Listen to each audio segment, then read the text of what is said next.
যে শিয়াল বাঘনি, এত সকাল সকাল কোথায় যাওয়া হচ্ছে শুনি? কে কে আমায় ডাকলো? মনে তো হচ্ছে আমার বাঘ মামা ডেকেছে, কিন্তু এদিক ওদিক কাউকে তো কোথাও দেখতেছি না। আমি এখানে গো বাঘনি, আমি এখানে গাছের উপরে। আরে মামা, তুমি আর ছোটদের মতো গাছে উঠে কি করতেছো বলো তো শুনি। তা কিছু না বাঘনি, সারাদিন বনে জঙ্গলে ঘুরে বেড়াই তো, তাই একটু গাছে ওঠার শখ হয়েছে, তাই আর কি গাছে উঠেছি। আচ্ছা বাদ দে ওসব কথা, তুই সকাল সকাল কোথায় যাবি সেটাই আমাকে বল। মামা, আমি তো ফুচকের দোকানে যাচ্ছি সকালে নাস্তা করতে। তুই ফুচকের দোকানে যাচ্ছিস নাস্তা করতে? তোর কাছে টাকা আছে তো বাঘনি? না মামা, আমার কাছে তো টাকা নেই, কিন্তু টাকা দিয়ে আর কি হবে, আমার কাছে বুদ্ধি আছে তো, বুদ্ধি দিয়ে চালিয়ে নিব। তা তুমিও যাবে নাকি আমার সাথে? আচ্ছা চল তাহলে, দুই মামা বাঘনি ফ্রিতে খেয়ে আসি।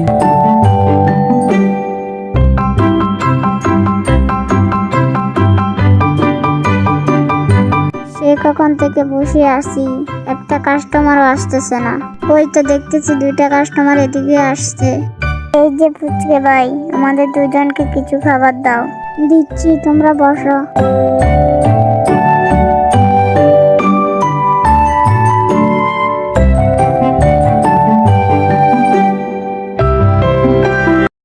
আচ্ছা পুচকে ভাই, আমাদের দুজনের কত বিল হয়েছে?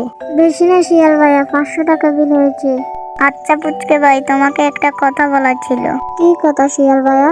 বুঝলে পুচকে ভাইয়া, আমি আজকে সকালে একটা সোনার হার কুড়ে পেয়েছি, সেটা এখনো বাজারে বিক্রি করিনি। আজ সন্ধ্যাবেলায় সেই হারটা বিক্রি করে তোমাকে তোমার বিলটা দিয়ে দেব। আচ্ছা শিয়াল ভাইয়া, তাহলে তুমি বিলটা সন্ধ্যাবেলায় দিও। আচ্ছা, তাহলে আমরা এখন যাই।